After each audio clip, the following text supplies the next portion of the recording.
Mon père, dans les pays musulmans où l'islam est majoritaire, quel est le sort des chrétiens? Est-ce que ce sort est enviable? Est-ce que la garantie des droits leur est accordée? Est-ce qu'ils peuvent accéder à toutes les fonctions sans aucune discrimination possible? Ou est-ce qu'il y a quand même quelques petites restrictions qui s'appliquent quotidiennement? J'aimerais que vous éclairiez nos auditeurs sur ce point. La discrimination est un fait depuis 14 siècles. Mais la persécution n'est que sporadique. Ça dépend des moments, des époques, des personnes en charge. Et donc, on ne peut pas parler de persécution au quotidien, certainement pas. Dans l'ensemble, ça se passe assez bien entre chrétiens et musulmans, sauf en période de crise normale ou crise, disons, provoquée.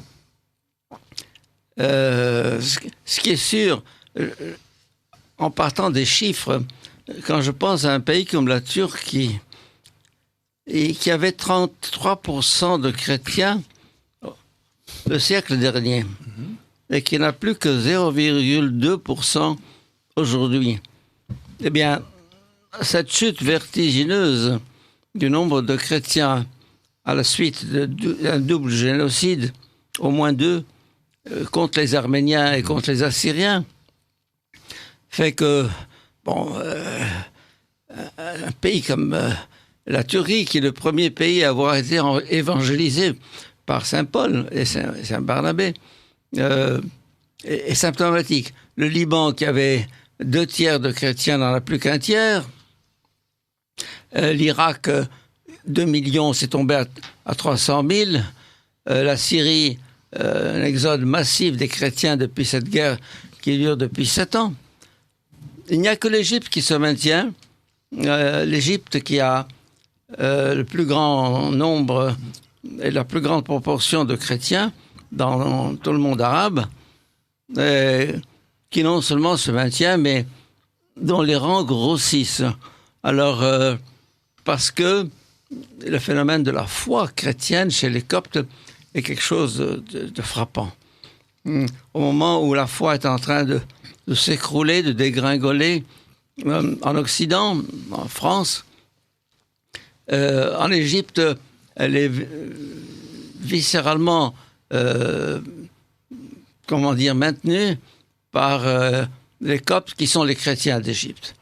Alors, au niveau quotidien, on ne sent pas la chose, sauf dans certaines enclaves, certains villages, certains quartiers de Caire ou d'Alexandrie. Alors quel est le sort, parce que les gens qui nous écoutent sont dans l'ensemble attachés aux valeurs du christianisme. Mais je songe à toute la partie de la population française très vaste qui se targue d'être agnostique ou athée. Alors les agnostiques et les athées vont dire « je ne me sens pas concerné, je m'en fiche ». Que ce soit des musulmans ou des chrétiens, pour moi, c'est la même chose. Je veux vivre comme je l'entends.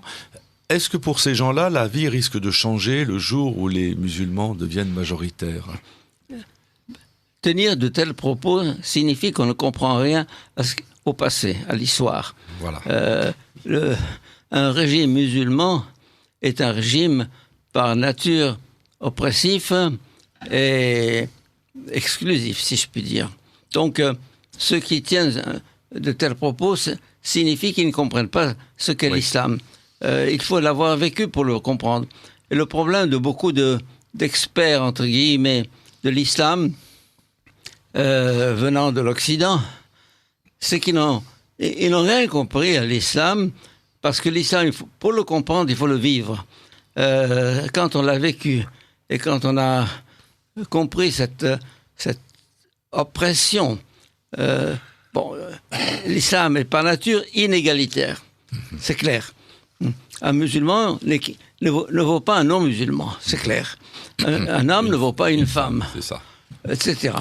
Alors, ces agnostiques ou athées dont vous parlez signifient qu'ils ne savent pas de quoi il s'agit.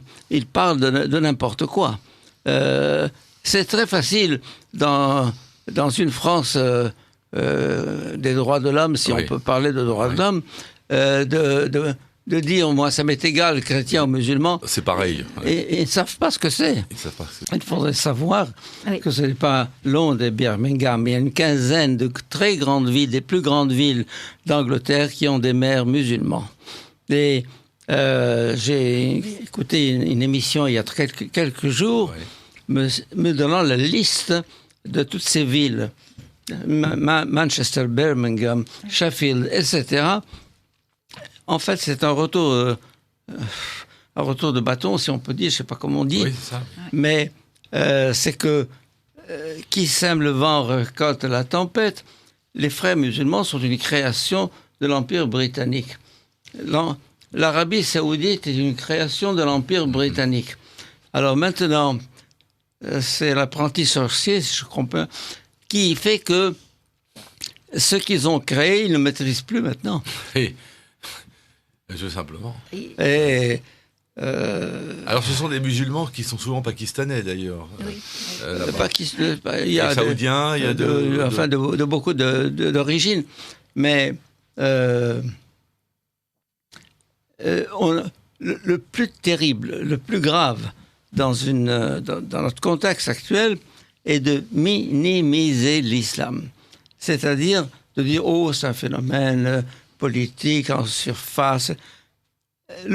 On a tort de ne pas comprendre que le facteur religieux est dirimant. Ça, c'est exact.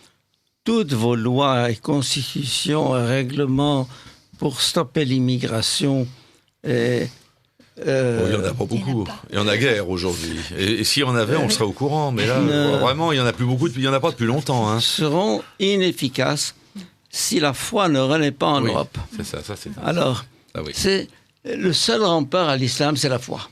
Alors, je dirais, le problème de l'Europe d'Occident, des Français en particulier, c'est de croire que la politique, c'est le bâton magique. Eh bien, non. Le politique, c'est un second, troisième niveau d'importance. La foi est un élément essentiel. Et tant qu'il y aura un vide spirituel en Occident, eh bien, vous aurez l'islam qui prendra la place. Comme on dit, la nature horreur du vide. Horreur du vide, oui, voilà.